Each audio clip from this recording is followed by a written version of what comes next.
Greetings and salutations, friends, and welcome back to some more Warhammer 40k lore, where today we're gonna start having a look at various Imperial planets and their classifications. There are quite a few of these, and precisely why the Imperium feels the need for these broad generalizations is one of the many things we'll get to cover in today's video on Cemetary worlds. A nice, grim topic to start off the holiday seasons with, eh? And speaking of the holidays, we have one more plug as well from NordVPN.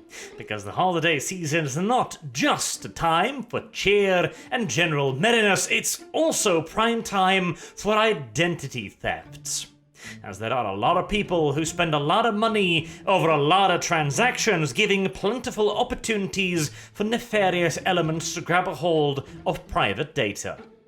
But if you've got NordVPN, then you can make sure that all your online shopping this year as well will be as safe as it possibly can be. And so we have a holiday season deal. A 2-year plan plus a 1 additional month with a discount.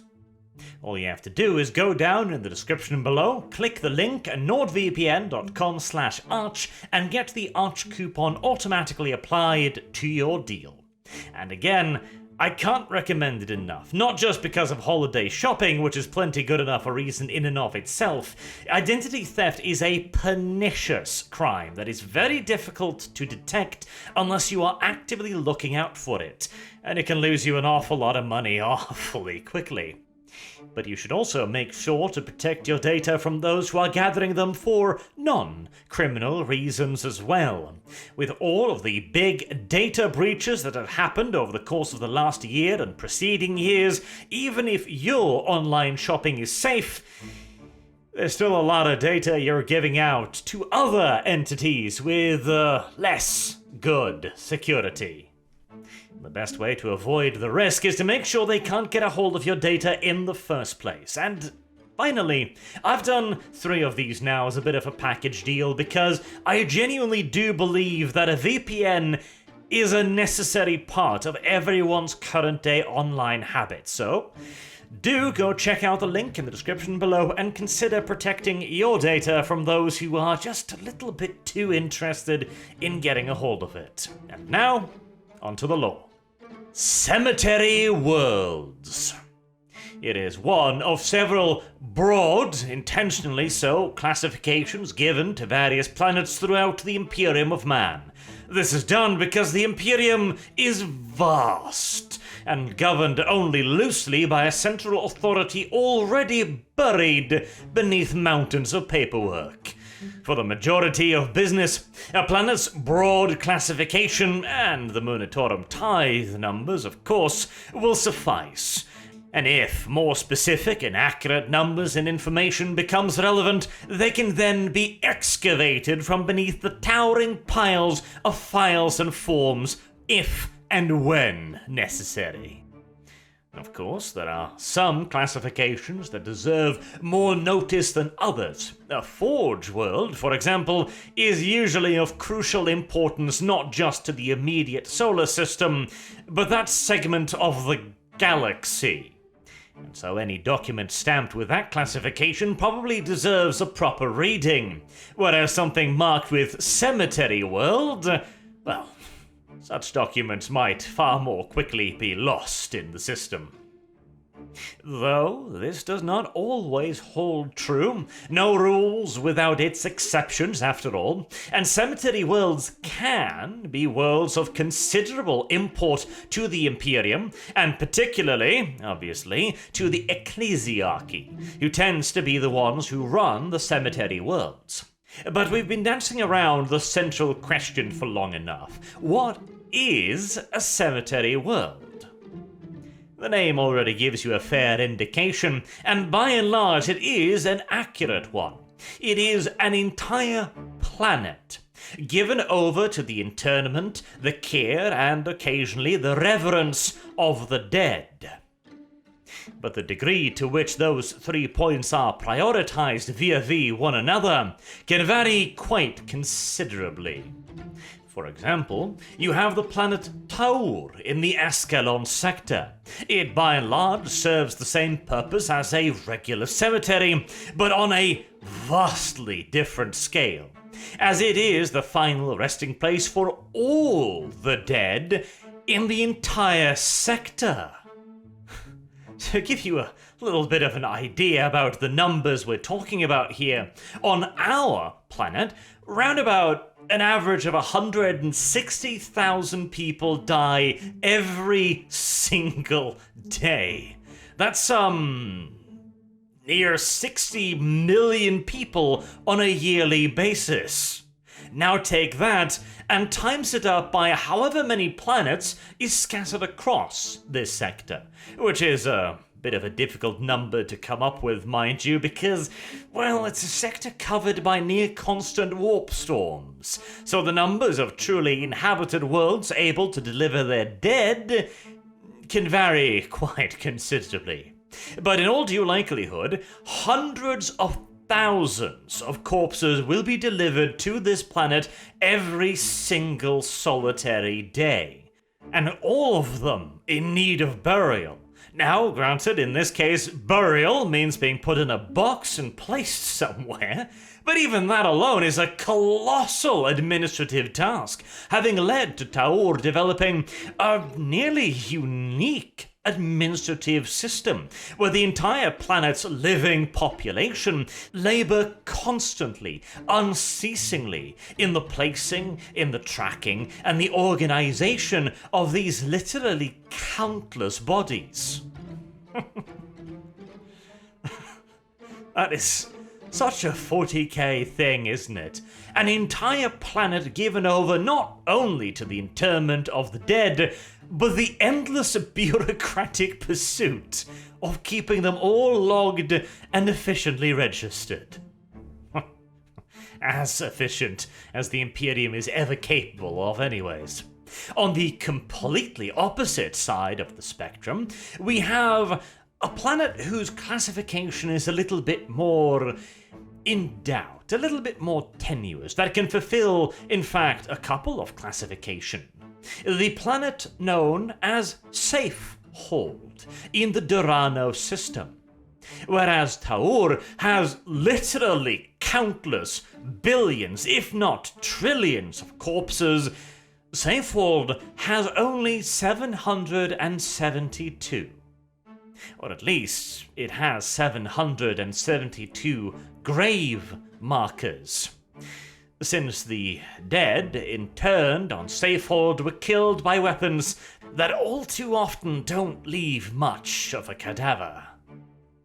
As the 772 grave markers are in honor of the Astral Knights chapter of the God Emperor's Adeptus Astartes, who were all of their Adeptus Astartes, who were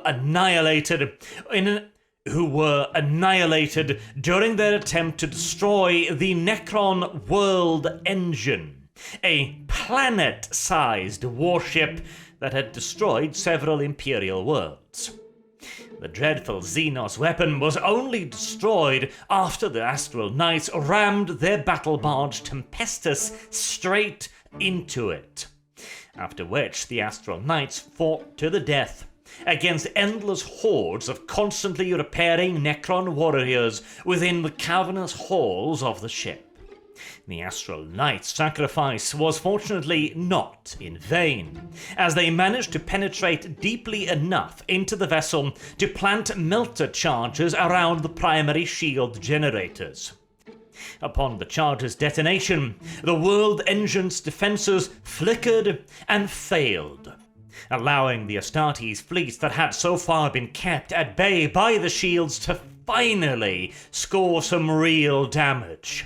Salvos of cyclonic torpedoes were sent careening through the void and burrowing into the kilometers-thick metal hide of the world engine, before detonating deep within the titanic construct's interior, blowing it into smithereens and putting a final end to the Necron's horrific weapon. By any account, the Astral Knights have deserved this honor, and the wreck of the Tempestus was salvaged by the Adeptus Mechanicus, and placed down on the planet to become their shrine. This is also why I mentioned that the planet's classification is a little bit amorphous. It could be considered a shrine world. It could certainly be considered a dead world, as nothing else lives on the planet, but it is also technically, theoretically, a cemetery world as well. And hey, the line between shrine world and cemetery world is a blurry one, and on that note, let's talk about another planet. Another cemetery world that is given over entirely to the veneration of not 772 individuals, but rather one single individual. The planet Certus Minor in the Praga subsector of Segmentum Obscurus. This entire planet is given over to the veneration of one ecclesiastical High Lord, Umbrato II, and whilst this seems rather extravagant, a planet-sized mausoleum, Umbrato might just have earned it. As he was not just a High Lord, not even just an ecclesiarch, the highest member of the ecclesiarchy, the Pope, essentially, of the 41st millennium, but he was also a masterful orator, a brilliant strategist, and an excellent politician.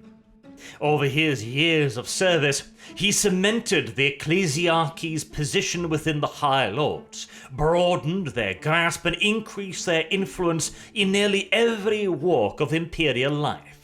His fiery oratory also launched multiple massive wars of faith, both to defend against enemy invasions and retake vast swaths of lost imperial territory. In fact, the beating delivered by Umbrato and his faithful to the forces of chaos was so severe and overwhelming that nearly 2,000 years of relative peace continued until the next Black Crusade. And in the Imperium, ushering in a period of relative stability, that's a rare enough achievement in and of itself. To do so for nearly 2 millennia, yeah, that's worthy of a rather fancy burial, in my opinion.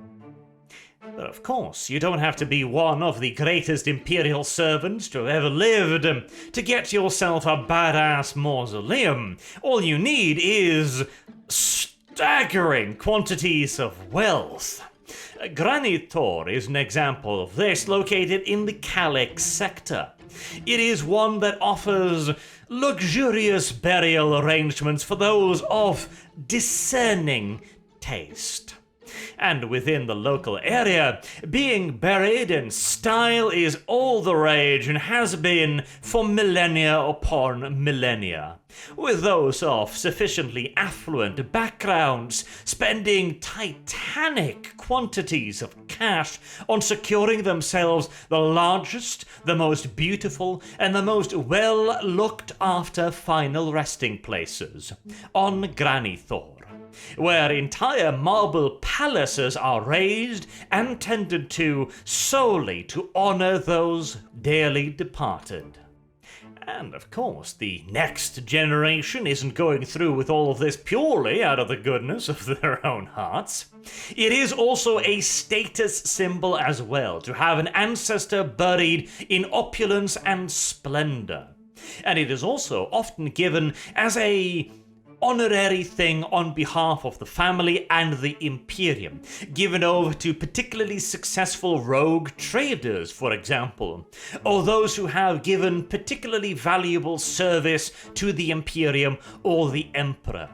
And so it absolutely imparts a certain status on the entire family line. Whether or not it's enough to go into debt over, well, again, some take their resting places a bit more serious than others.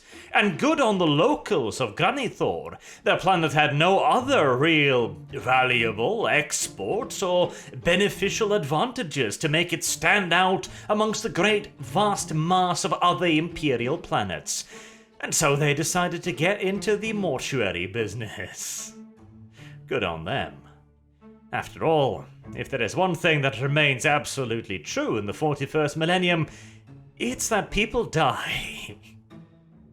Now, of course, normies like us would never be able to afford such a lovely place to lay our heads down on the final day, but even normies have, on occasion, an opportunity to be interned on a cemetery world meant to honor the sacrifice of loyal Imperial citizens of less august status. An example of this can be found in the Ultima Segmentum, the planet Cybele. It is a cemetery world that only accepts those who have fallen in battle for the Imperium. By and large, those who have served within the Imperial Guard, within the Imperial Navy, and so on and so on. It is being tended by the Ecclesiarchy as a charitable activity, in a way. It is a way to literally give a final thank you to those who have died to defend the borders of the Imperium, to reclaim lost territory, and to face down even the most hideous of alien hordes. It is a worthy farewell. Though, well, it does occasionally draw unwanted attention. As you can imagine, in a universe where ritual is of supreme importance when it comes to the followers of the gods of chaos, entire planets populated by the heroic dead of the Imperium, well, it's a resource of no value to the Imperium, sure, but to an up-and-coming Dark Apostle, it has some value, all right. And the planet Cybele was invaded late in the millennia 41 by the Word Bearers. Of course it'd be the Word Bearers. Obviously, no one else would see the strategic value in literal mountains of bleached bones. But the Word Bearers absolutely can.